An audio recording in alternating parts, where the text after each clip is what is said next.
கர்த்தருக்குள் பிரியமானவர்களே, ஆண்டவராய் இயேசுவின் புண்ணிய நாமத்தினாலே உங்களை வாழ்த்தி வரவேற்கிறேன். கிறிஸ்துமஸ் நிகழ்வோடு சம்பந்தப்பட்ட பல காரியங்களை நாம் சிந்தித்து வருகிறோம். இந்த செய்தி தொடரினுடைய தலைப்பு என்ன? கிறிஸ்துமஸ் கேரக்டர்ஸ் என்பதாகும். அருமையானவர்களே, கிறிஸ்துமஸ் என்பது மிக முக்கியமான ஒரு நாள். கிறிஸ்துவின் பிறப்பை நினைவுறுகிற, அதை கொண்டாடுகிற ஒரு நாளாகும். கிறிஸ்துமஸ் நிகழ்வோடு பல சம்பவங்கள் அங்கே வேதாகமத்தில் எழுதப்பட்டாலும் அவைகளை குறித்து ஒவ்வொரு நாளும் நாம் கற்று வருகிறோம். இன்றைக்கு கிறிஸ்துமஸ் செய்தியோடு சம்பந்தப்பட்ட ஒரு நபர் என்னவென்றால் கர்த்தருடைய தூதன், தேவதூதன்.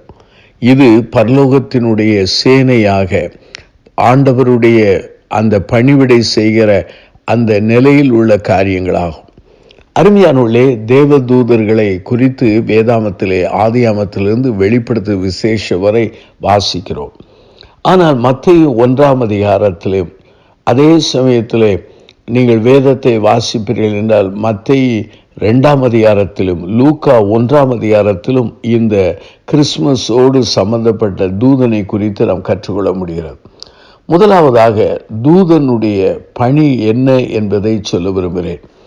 மத்தேயு நற்செய்தியில் 1ஆம் அதிகாரம் 20 பாருங்கள்.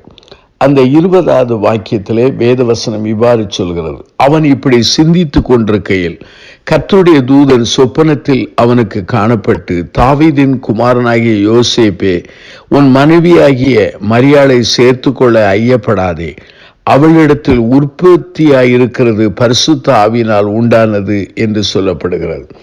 அப்படியானால் அங்கே யோசேப்பின் வாழ்க்கையிலே ஒரு பெரிய குழப்பம், சந்தேகம் வருகிறது.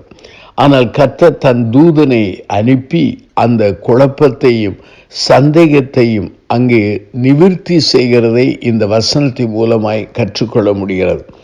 ஆகவே முதலாவது கர்த்தருடைய தூதனுடைய பணி என்ன? கர்த்தருடைய அந்த கட்டளையின்படி அங்கே யோசேப்புக்கு தெளிவை உண்டாக்குகிறார். இதை இந்த திருமறை பகுதியிலே காண முடிகிறது. மத்தேயு நற்செய்தி 2ஆம் அதிகாரத்தை நீங்கள் எடுத்து வைத்துக் கொள்ளுங்கள்.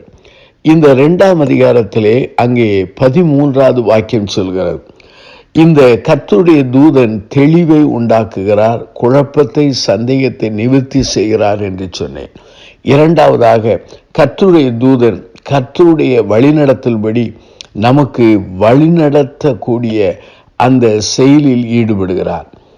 மத்தேயு நற்செய்தி 2ஆம் அதிகாரம் 13 பாருங்கள். அவர்கள் போன பின்பு கர்த்தருடைய தூதன் சொப்பனத்தில் யோசேப்புக்கு காணப்பட்டு, ஏரோது பிள்ளையை கொலை செய்ய தேடுவான், ஆதலால் நீ எழுந்து பிள்ளையும் அதன் தாயையும் கூட்டிக் கொண்டு எகிப்துக்கு ஓடி போய் நான் உனக்கு சொல்லு வரைக்கும் அங்கே இரு என்றார்.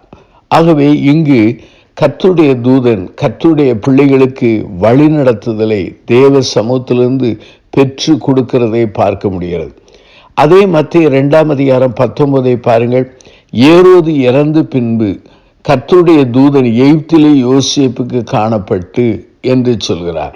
நீ எழுந்து பிள்ளையும் அதன் தாயும் கூட்டிக் கொண்டு இஸ்ரவேல் தேசத்துக்கு போ, பிள்ளையின் பிராணனை வாங்க தேடினவர்கள் இறந்து போனார்கள் என்றார். அருமையானவர்களே, இந்த இடத்திலே அங்கே வழி நடத்துகிற தூதனாக அங்கு காணப்படுகிறார். மூன்றாவதாக லூக்கா 1ஆம் அதிகாரத்தை நீங்கள் எடுத்து வைத்துக் கொள்ளுங்கள்.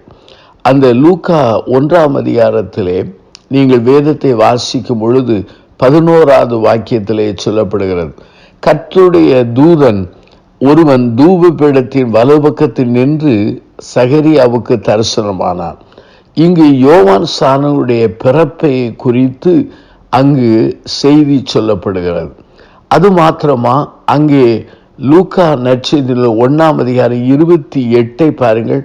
அந்த 28வது வாக்கியத்திலே மரியாளிடத்திலே அங்கு தேவதூதன் செய்தியை சொல்லுகிறதை காண முடிகிறது.